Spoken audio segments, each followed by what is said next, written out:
लगता है अम्मा बाबूजी मिलने आ गए।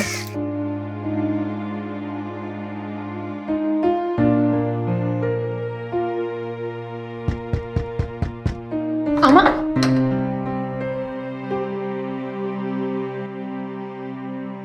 अरे छोटी मालकिन आप अंदर बुलाओगे नहीं? हाँ हाँ आइए ना।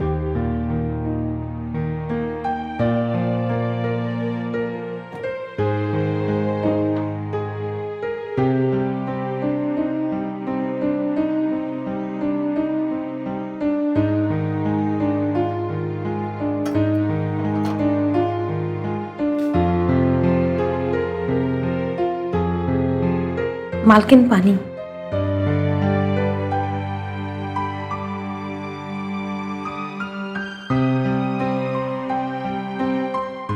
वैसे तो हम तुम्हारे जैसे छोटे घरों का पानी नहीं पीते, पर अब जब तुम इतने प्यार से ऑफर कर रही हो तो पी लेते हैं।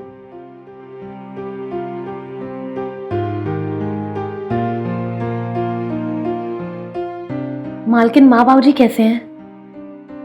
मर गई तुम्हारी अम्मा। माँ बाबूजी। अम्मा।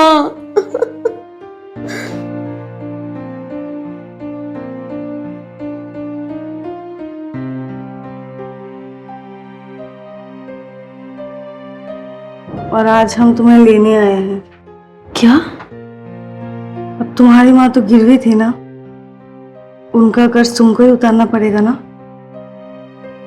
वैसे तुम्हारी माँ ने बहुत अच्छी सेवा की थी मेरी, और मुझे लगता है तुम भी मुझे निराश नहीं करोगी, है ना?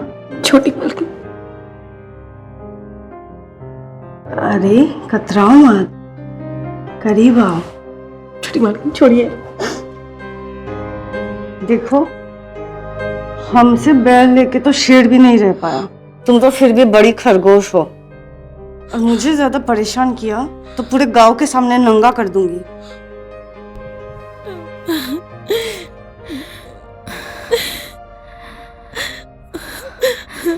ये देखिए सरकार, इस गांव का हर परिवार कोई ना कोई चीज या फिर सदस्य को गिरवी रखा है, लेकिन क्या?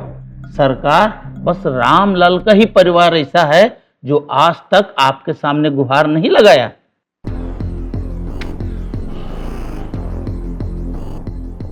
लगता है आज भी उसमें गर्मी चढ़ी है। वो हमेशा से हमारे इस प्रथा के खिलाफ रहा है, लेकिन देखना एक दिन वो इन्हीं पैरों पर गिरकर माफी मांगेगा, भीख मांगेगा। सही हो गया सर।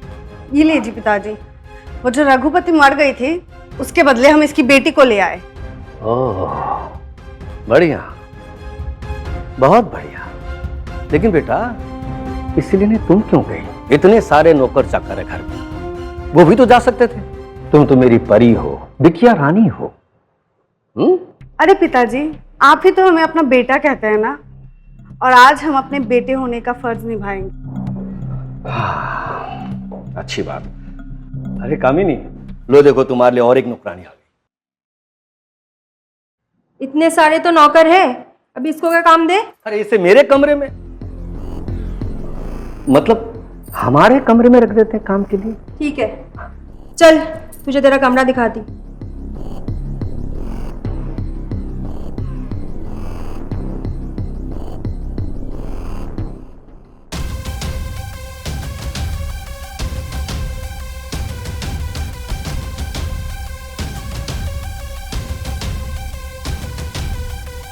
इसकी तैयारी करो।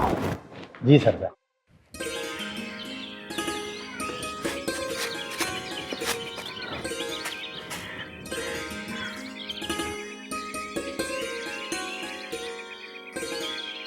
बरखा, बरखा। हाँ माँ। बिटिया देख, ये ना अभी आधे ही चावल बनाना, घर में ना चावल खत्म होने आ गए अब। जैसा आपका मम्मा।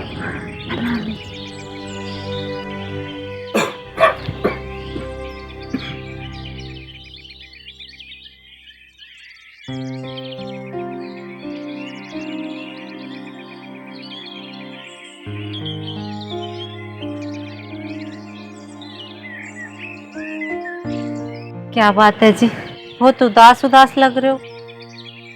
क्या बताऊं लाजवंती, गर्मी इतनी तेज पड़ रही है कि पूरी फसल बर्बाद हो।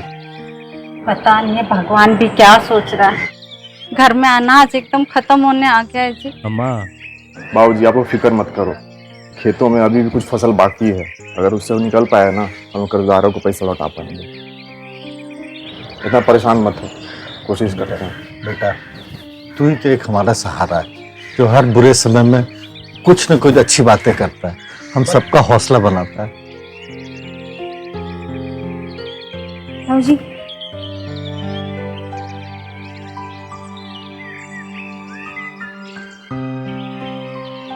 और बाबूजी, मैं क्या हूँ? अरे तू तो हमारे घर की रौनक है।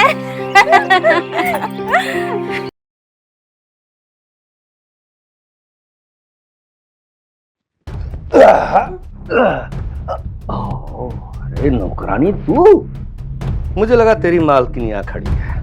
मालकिन कहाँ है? साहब वो बाहर गई है। अच्छा, तुझे तेरी मालकिन ने यहाँ क्या काम करना है समझाया नहीं? थोड़ा बहुत। थोड़ा बहुत। हाँ, अब मैं तुझे पूरा काम समझाता हूँ।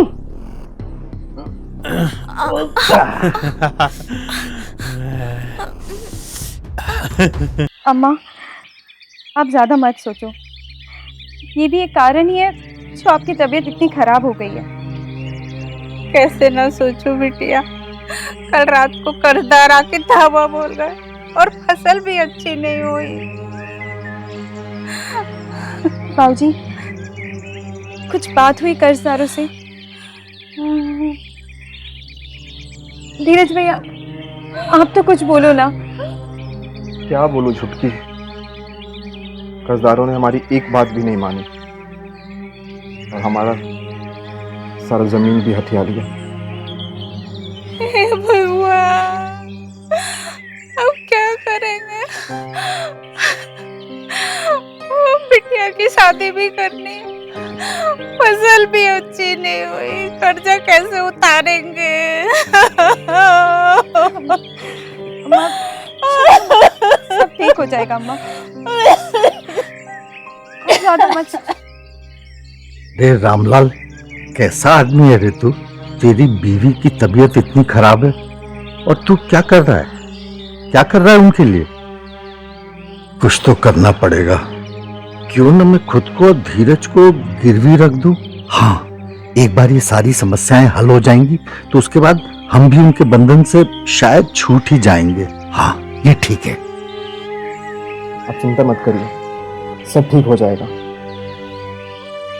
बेटा धीरज, मुझे इन सब समस्याओं के एक हल मिल गया है, लेकिन उसके लिए तुझे मेरा साथ देना होगा। हाँ बाबू, मैं हमेशा आपका साथ दूंगा। आप एक बार बोलिए सिर्फ। मैं इस गांव की गिरवी प्रथा को स्वीकार करने जा रहा हूँ, लेकिन उसके लिए तुझे मेरे साथ वहां चलना पड़ेगा। बाबूजी, क्या कह रहे हैं आप? आप तो इस गिरवी प्रथा के सबसे बड़े विरोधी रह चुके हैं और आप ही इस गिरवी प्रथा को अपनाने जा रहे हैं। विरोधी था, लेकिन अब स्वीकार करना पड़ेगा, क्योंकि अब बात मेरी पत्नी की जान की और मेरी बेटी की है। बेटा, ये तेरी भी माँ है, तेरी बहन है, क्या तू इनके लिए अपने आप को गिरवी नहीं रख सकता?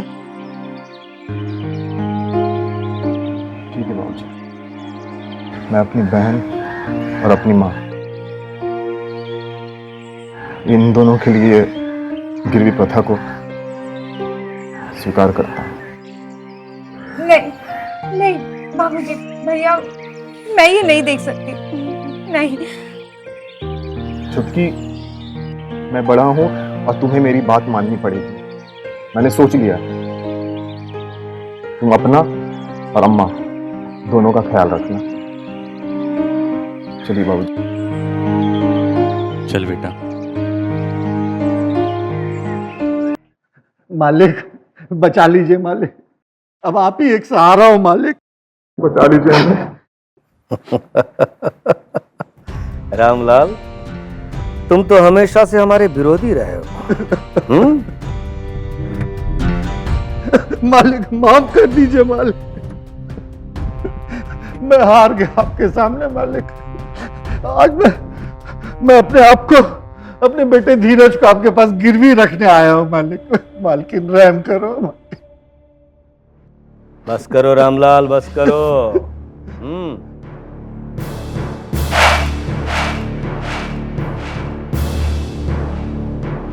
वाह क्या कड़क दिख रहा है, बैट पे तो ये हल्ला ही मचा देगा। ठीक है रामलाल, तुम दोनों बाप बेटे आज से हमारे बंधुआ मजदूर हो। तुम रामलाल, तुम हमारी बेटिया रानी का ख्याल रखो। तू हमारी खेती का देखभाल करेगा। धन्यवाद मालिक। ये बात समझा देना इसे, ठीक है? जी मालिक। अब रोना धोना बंद करो और अपने अपने काम पे लग जाओ। चलो। धन्यवाद मालिक, धन्यवाद।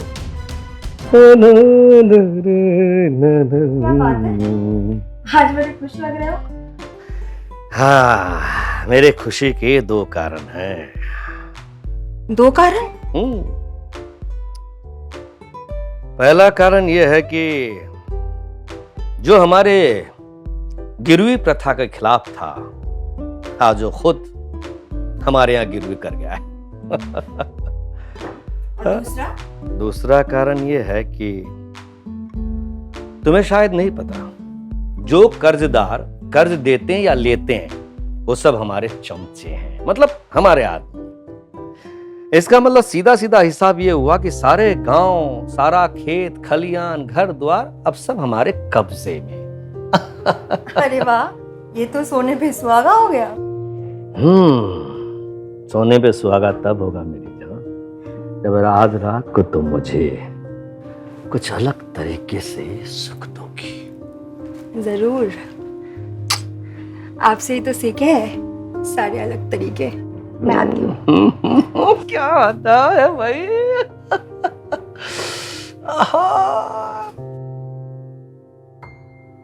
मास्टर जी, मैं आ गई। कामिनी बेटा, आपने अपना गृह कार्य पूरा किया?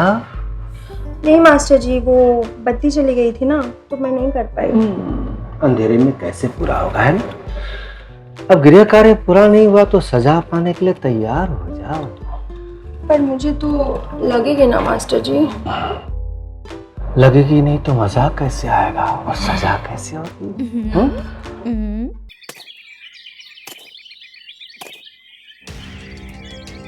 नमस्कार मालकिन। हाँ ठीक है। सुनिया का जो इलाका दिख रहा है ना तुझे, 1 महीने के अंदर ये सारा उपजाऊ हो जाना चाहिए, समझा? समझ गया, पूरा कोशिश करूंगा मालकिन। ठीक है, मैं चलती हूँ। हाय, बस एक बार मौका मिल जाए, इसे बेहाल ना कर दूं तो कहना, इसको तो एक दिन मैं पूरा निचोड़ के ही रहूंगी।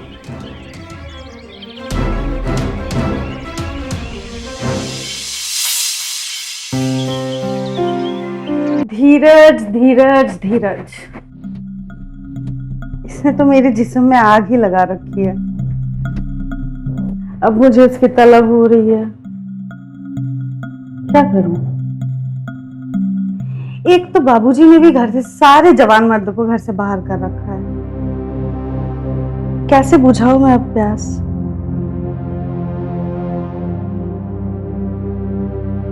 अरे बेटा ना सही, बाप ही सही। वैसे भी मुझे एक मर्द चाहिए, अब चाहे वो जवान हो या बूढ़ा। रामलाल,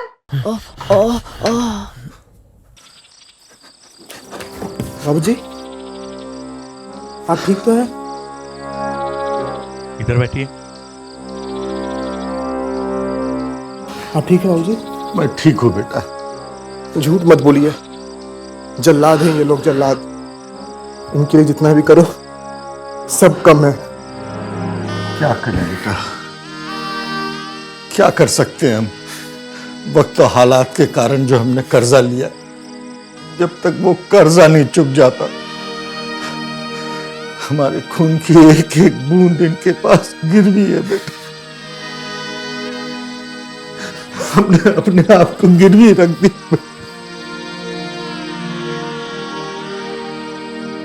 धीरज, धीरज,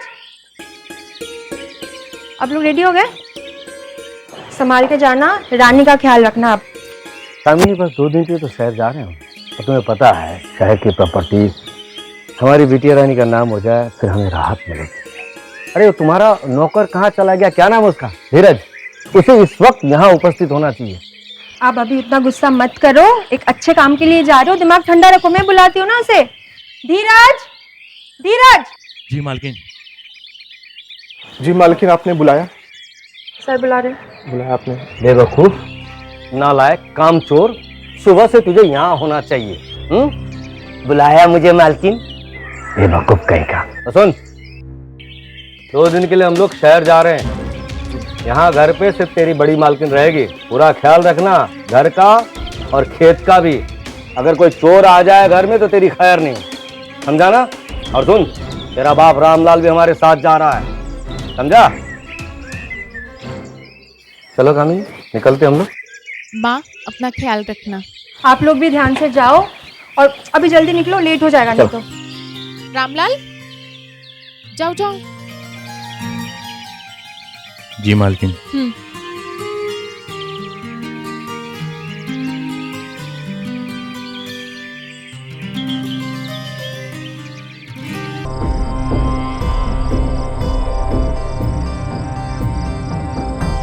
मेरे इस जिस्म को सुख देने का काम,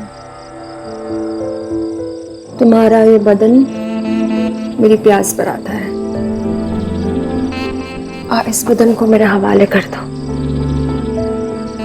मेरे जिस्म की गर्मी को ठंडा कर दो। मालकिन ये गलत है, मैं नौकर हूँ आपका। सुन, अगर तूने मैंने ऐसा कहा नहीं किया तो और भी ज्यादा गलत हो जाएगा। ये क्या बोल रही है मालकिन? मैं तेरे मालिक को कह दूंगी, रक्षक बनने की बजाय तू भक्षक बन रहा है। नहीं मालकिन, कृपा करके ऐसा मत कीजिए। ठीक है, तो जैसा मैं कह रही हूँ तो वैसा करेगा। वैसे भी तेरे मालिक महीने में एक ही बार करके छोड़ देते हैं।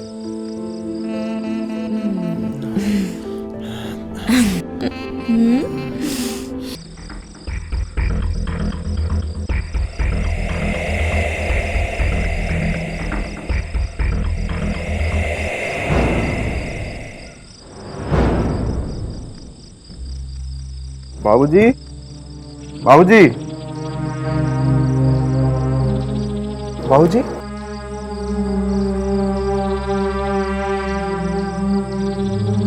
बाबूजी,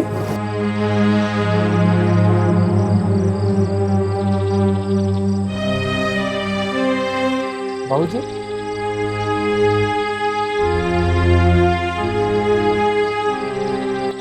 बाबूजी, बाबूजी, बाबूजी, बाबूजी।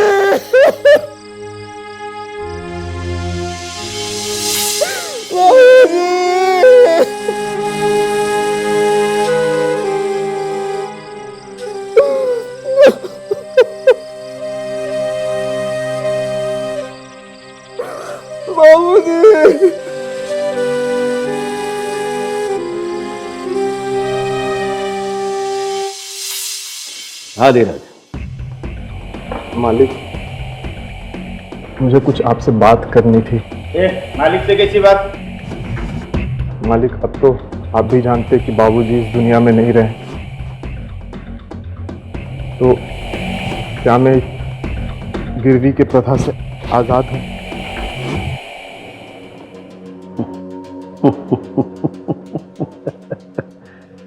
अच्छा, समझदार हो गया ये। तुझे मालूम है तेरे बाप ने कितना कर्जा लिया था?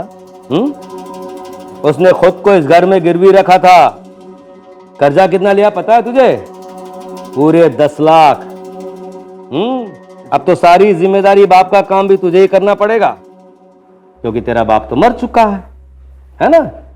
और जितना बाप कमाता था, जितना बाप करता था, उससे कहीं ज्यादा तुझे करना पड़ेगा। मुक्ति की बात करता है। अरे तू बंधुआ है, बंधुआ था, बंधुआ ही रहेगा इस घर में। लेकिन मालिक, एक शब्द नहीं, चल निकल यहाँ से। चल जा। मुंशी जी ने बोला ना, अब निकल। जी मालिक। काम पे ध्यान लगा।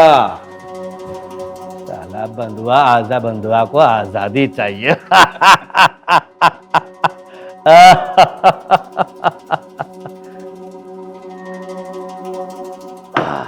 बोलिए मुंशी जी, आज का हिसाब क्या है?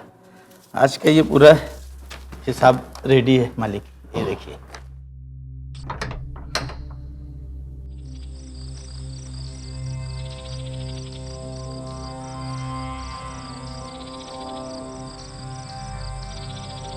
मालकिन आप यहाँ? आना ही पड़ा ना, तेरा नशा ही कुछ ऐसा है